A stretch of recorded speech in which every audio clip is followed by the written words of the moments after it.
নমস্কার। আজ অতি আনন্দের সুসংবাদ আপনাদের প্রিয় হতে প্রিয়তর হাট বাসুদেবপুর বারোয়ারি কমিটির পক্ষ থেকে জানানো হচ্ছে, এবছর আমাদের দুর্গাপূজা উৎসব ১০০তম বর্ষ উদযাপিত হতে চলেছে। সেই সূত্রে শুধু এতদ অঞ্চল না, বহিরা অঞ্চলের সকল ভক্তকুলকে আমাদের পক্ষ হতে এই সুমহান কর্মে সমবেত হওয়ার জন্য জানানো হচ্ছে অগ্রিম শারদীয়া শুভেচ্ছা ও আন্তরিক আহ্বান এবং স্বনির্বন্ধ অনুরোধ।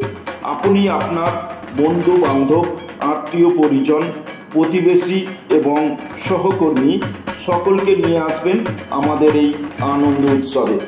যারা ফেসবুক, ইউটিউব এবং টিভিতে দেখছেন, video like, comment, share, subscribe, follow এবং প্রচুর শেয়ার করে দেবেন।